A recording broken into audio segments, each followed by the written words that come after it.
Welcome back, guys. My name's Emily. I'm Greg. And welcome back to Telltale. We're going to do our first, no, this is our second book review. By the time it goes up, it's number 3 because I'm Yeah. going to put Cosmos up before this. Okay, yeah. So our third book review, our second one together. Mm-hmm. And Greg, why don't you take it away? Okay, well, the book this time is one that I wanted to read. This was my choice. When the Sleeper Wakes by H.G.Wells. The reason I chose it is I decided a couple of years ago to read through everything I can get my hands on by H.G.Wells in chronological order. And so I'm up to 1898, I believe this was published, or 1899. And when I got to this, the interesting thing about When the Sleeper Wakes is that while the other science fiction novels Wells wrote at that time, The Time Machine, The Invisible Man, and the book he wrote just before this, The War of the Worlds, are known to everybody and just printed in hundreds of different editions all around the world. It's actually been very hard to come across an edition of When the Sleeper Wakes until our time today, when it's easy to get anything as a digital book. Mm-hmm. But most of my life, I could never come across a book, a printed book of When the Sleeper Wakes. I always wanted to read it, but I could never find it anywhere. So now with ebooks and stuff, it was easy to get. And of course, with access to the internet, I was able to get a hold of this annotated version just recently from my collection. When the Sleeper Wakes is a story about kind of a Rip Van Winkle type character. He starts out being unable to sleep at all, and he's getting really exhausted and stressed out because he's just not getting any sleep. And then just all of a sudden, he's out, and nothing can wake him up. Now, Wells doesn't really go into why this would happen because it's not important. Wells just needs to get this guy 200 years into the future. So he has the guy fall asleep and wake up 200 years in the future to see what the world is like. And the interesting thing is that he wakes up to find himself owning more than half the world because his investments during his lifetime were maintained by people while he was asleep. So that by the time he wakes up, he's king of the world. He owns everything. Mm-hmm. And everybody treats him as king of the world, but only in name. He's a figurehead. The people who are really in charge, the people who are really in power, who have put themselves in power to keep his investments going and keep his name going and protect him, have basically taken over the world. And they have created a totalitarian society where they rule everything in his name. So he wakes up. He was a socialist in his lifetime. He wakes up and sees this and goes, wait a minute, that's not right. All the workers are being treated like slaves, and people don't have a say in anything. And you know, he owned everything, and so everybody had to do everything in his name. Nobody had any freedom. Nobody could say anything. Nobody could do what they wanted. And that wasn't the world that he wanted it to be. But it is the world that he inadvertently created. So the first thing he does is start joining a rebellion that he comes across to try and overthrow things that are going on and try to set things right. And that's then what the rest of the novel is about. It's about him discovering just what the political situation is in this world and how it got to be that way. And him deciding he's going to do something about it and make things right instead of leaving it a totalitarian state where everybody is bowing down to him as the king. That's not what he wanted. And kind of the whole point that H.G. Wells is trying to make with this story is that what we do today is going to affect the future. The decisions we make today is going to create what the world is going to be like tomorrow. And it's very, very, very difficult to know how our decisions today are going to impact the world of tomorrow, whether we're going to make the right decisions or not. But Wells is saying we still have to think about those things. We still have to consider that. We still have to plan for how we are impacting our world in all of the decisions we make, all the political decisions we make, the technological decisions we make. It's going to change everybody's lives, and not necessarily the way we want it changed. And so this, to me, is an important book. It's a science fiction book, but it's an important book because we're in a situation in our world right now where we've got a lot of different political camps that are fighting one another, struggling for control, trying to get their way, what we follow into the future. And we don't know which one of them is right. But we have to try and figure that out as a society, and we have to try and figure it out soon before we inadvertently create a future that we don't want. And so I was definitely blown away by this book. This is a classic. This is a great work.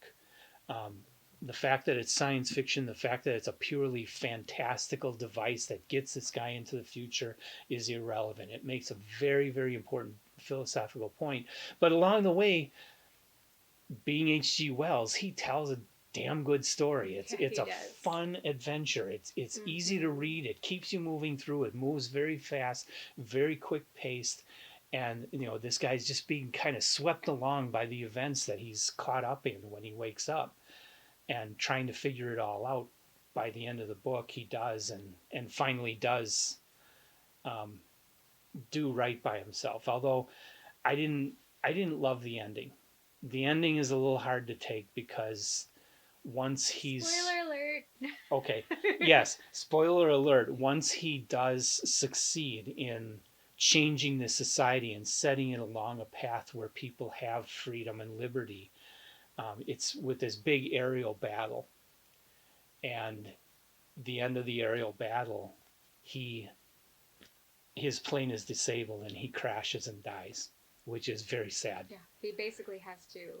And that's what's so fascinating is they didn't really have weapons until the rebellion kind of occurred. Mm-hmm. Like, they had weapons, but it was only for, like, police forces and stuff like that. Yeah. And it's the rebellion that kind of weaponizes stuff, but they're still so limited on weaponry that he has to use other technologies as kind of a kamikaze mission. Yeah. Which is like the ultimate sacrifice, There's no greater sacrifice than laying down your life for your friends kind of thing. So it's, in this case, it wasn't just his friends, but the cause as a whole. Mm-hmm. And that was really intriguing. But yes, it is a very hard ending to swallow because you're like, oh, tragic. I wanted to see him live in this world now. Yeah. But it's almost a relief, too, to have him die off in the end because... He died happy. Yeah, he died happy. He did the right thing. It was all honorable. And honestly, it's kind of the only way he could go. Like, yeah, I can't imagine him being able to cope with how drastic of a change this life is. Yeah. And being just a normal guy, he wasn't a politician when he was alive. He was just a normal guy. So Working how could class. he have run a nation? How could he have, yeah, done anything further than that without having to now trust other people with power?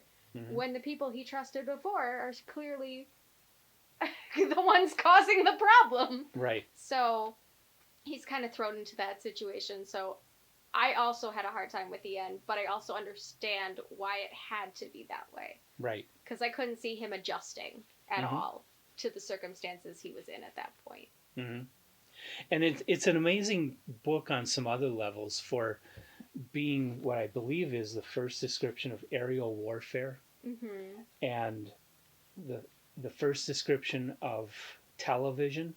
These people have television. Yeah. And nobody else had written about that before Wells wrote this book. So he came up with a lot of things, and of course they were just things he came up with as story devices, but they came true, and it's pretty amazing.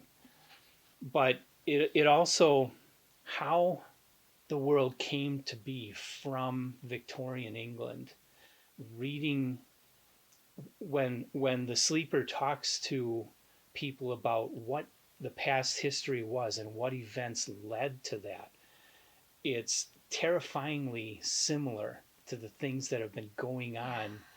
We're not at the point where the sleeper wakes up in this story, but a lot of what happened in between is exactly what's going on with us. And it's just amazing how intelligently H.G. Wells was able to think about how the things happening in his society in his day in 1899, how they might change the world through the future, and how accurately he was seeing how our world has changed since 1899. It's only been a little more than 100 years, and we're well on along the road towards what Wells wrote about in this book, of people just kind of giving up their freedom to the powers that be and letting corporations and money take control of everything. So on so many levels, this book just blew me away, and probably should have been in my top 10 favorites, but I just couldn't kick the time machine out to put this one in. That one's just been a favorite for too many years. But this is definitely a new favorite book, and one that I'm blown away by how rarely this book has been in print. It's better than all of his previous science fiction books. It might be because it hits too close to home. Like, who wants to hear about things that are too close to home? Well, and our society has a problem with the word socialism. H.G. Wells was a socialist because he grew up in a working class family, and in his day, working class meant basically slavery. Yeah. You didn't make money. You had a very difficult time getting out of that working class.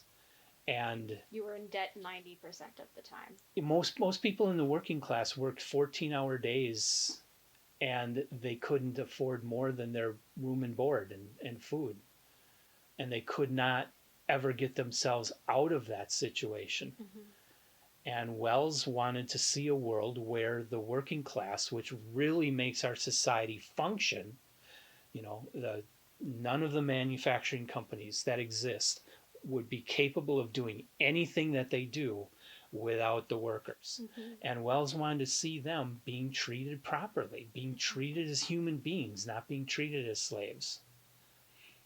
And that was the extent of his socialism. He was not a communist. He did not believe in totalitarianism. He just wanted to see the average guy get something for himself, a better life. And he talked about that and fought for that and promoted that idea through his entire life and in many of his books. And so the socialist label on this book should not be taken to mean communism and totalitarianism and eliminating freedom. Wells was not for any of that stuff. He was all for giving the freedom and liberty and a better life to the average guy. And that's what When the Sleeper Wakes really talks about.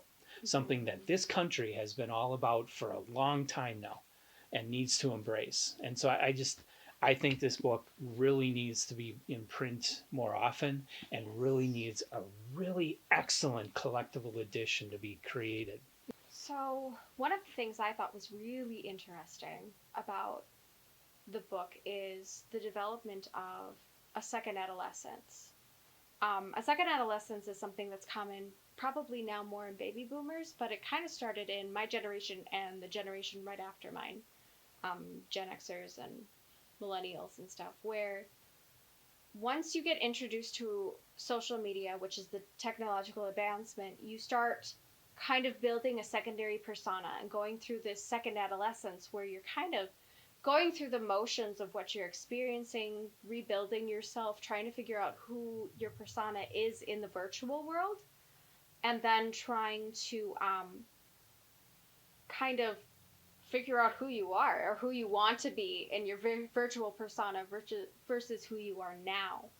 And this is kind of a psychological thing that people have been discovering more and more and more with the development of technology as social media becomes more popular, kids who are teenagers kind of also recognize that they're experiencing it, because a lot of the time they get introduced to social media when they are already in an adolescence. Mm-hmm. So it becomes more of a crisis at that point. But what with adults and stuff who are going through it, it's very interesting and fascinating subject. But one of the things I really appreciate is the sleeper himself is going through this. Yeah.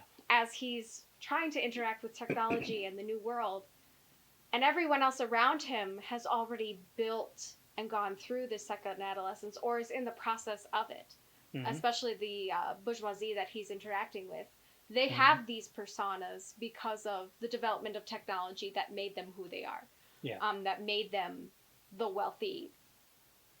Basically, just made them the wealthy. Yeah.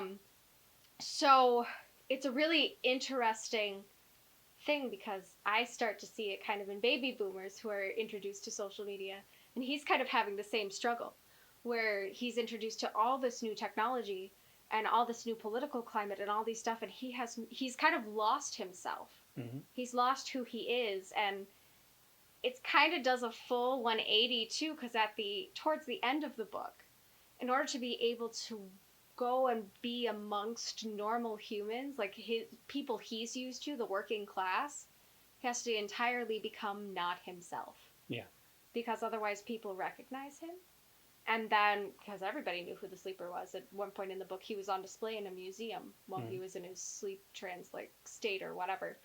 So it's really, really interesting to watch him kind of develop this second adolescence and interact with people who have already kind of either arrived or are also building the second adolescence. There's even a female character he meets in one of them who's kind of charming, and at one of the parties he's at, and I can't remember her name, but she's one of the bourgeoisie, and she's actually surprisingly open about who's who and who does what and who's scandalous and who's not. She's kind of gossipy, which is interesting, but that's the persona she's kind of starting to build, like she's the know-it-all.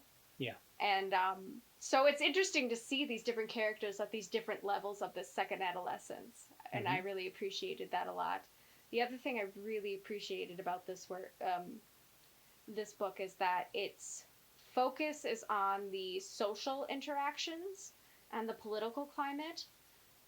In contrast, it made it very hard for me to read because I like being over-communicated to. And world building is one of my favorite things about stories. And Wells does not focus on the world that he's built. He's focused on the social interactions that he's built and the political climate he's built. It is more about the people and situations than it actually is about what the world looks like and what's going on within it and what other people are doing and who done it and who do you trust and who's who of who's who kind of thing. And the mystery surrounding the sleeper and how he's trying to dredge his way through figuring out who's actually an ally and who's not. So, yeah, it was a little hard for me to read because I do appreciate world building a lot in stories, but I felt like he did a good balance of describing just enough of the environment that it was still a good story, and also giving enough social interactions that it wasn't an overwhelming story of just a bunch of political information. So he balanced that really, really well. And also, while I had a hard time with the ending, because it is so tragic, I did, not only for reasons I described before, where he kind of had to die, because how could he have adjusted to that situation? Yeah. Especially with how hard at his age, 200 years in the future, would be for experiencing a second adolescence. But also because he was just a regular guy. Yeah. And I could not see him ultimately becoming the ruler that the people wanted him to be, because he wasn't a lawyer, he wasn't a politician, he was just a regular guy who happened to have some investments that went really well for 200 years. Yeah. So I could not see him suddenly taking power and being able to function, especially with the trust issues he would have with people around him. Especially after when he was first introduced to this world. the people he befriended ended up being the betrayers. Yeah. So I couldn't see him having enough trust to the point where he might become the very thing he hated, where he solely had to rule, or there would be no ruler at all. Right. And I did appreciate being able to kind of make up my own story at the end, because after he died, I imagine they all lived happily ever after. Yeah. The end. Uh-huh. So yeah. Okay, so favorite quotes. Mine, I've actually mentioned my first one before, a previous video we did. We were making the future, the sleeper, he said, the sleeper. And hardly any of us troubled to think what future we were making. And here it is. And that kind of just sums up the whole point of the book. And the other good one I have, the natural consequence of a swarming constituency is the rule of the party organization. Power was passing, even in the Victorian time, to the party machinery, secret, complex, and corrupt. Very speedily, power was in the hands of great men of business who financed the machines. A time came when the real power and interest of the empire rested visibly between the two-party councils, ruling by newspapers and electoral organizations. And that is so much what we see in our world today. It's exactly the same. It's definitely gone the way that Wells is talking about here. It just that Wells throws things like that into all of his novels that just blow me out of the water. He's very, it's like poetic. The words are hard. It's almost prophetic, the way he does things. Poetic and prophetic. Yeah. It's like, it's been foretold by H.G.Wells. Yep. So it tends to come true. So my two quotes are kind of opposing views. One from the sleeper himself and how he feels about his existence in this world he's now in, which is so far different and yet the exact same world he left behind. You know, just 200 years in the future. And then the other is the opposing side's view of what the world has become. Yeah. So the first one is from the sleeper himself. And suddenly his littleness was intolerable. His aspiration was intolerable, and there came to him an irresistible impulse to pray. And he prayed. He prayed vague, incoherent, contradictory things. His soul strained up through time and space and all the fleeting, multitudinous confusion of being, towards something he scarcely knew what, towards something that could comprehend his striving and endure. So that was kind of cool, where he's just kind of having this crisis of, I don't know what I'm praying to, but something has to exist that can understand what I'm feeling and can endure it, because I can't. Which is another reason I was kind of glad he died at the end, was from this quote, because he would always feel this littleness. He would never be able to fully catch up with the world he was in. And the other quote I had saved, technology is being a bump. There we go. So this is from the opposing side. Ostrog, the character who he's in opposition to, who pretended to be his friend and just kind of took over the world. Ostrog looked at him steadfastly. The day of democracy is past, he said. Past forever. That day began with the bowmen of Crecy. It ended when marching infantry, when common men in masses ceased to win the battles of the world, when costly cannon, great ironclads, and strategic railways became the means of power. Today is the day of wealth. Wealth now is power, as it never was power before. It commands the earth and sea and sky.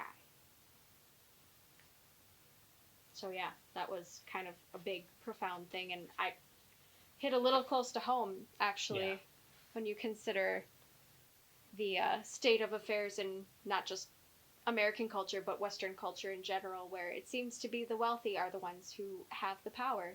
And in their world, that's exactly the same thing. It became more of an oligarchy at first, and then just a dictatorship altogether. Yep. So, very interesting read. Really good one. And one we suggest you go out and find a copy and read it for yourself. You can enjoy it on any level. You don't even have to pay attention to the politics and philosophy. You can just Mm-hmm. read it as a good science fiction adventure, and enjoy it on that level. Yeah, it's So, very fast paced, really good read, easy to read, and it's good for multiple levels, I feel, mm-hmm, as well. You don't have to be super old and you don't have to be super young to mm-hmm, really enjoy it. So, yeah. highly recommend. Okay. So come back to watch another of our videos next Friday, and subscribe so you won't miss any of them. You click the alerts so that you'll be alerted when the new ones are up.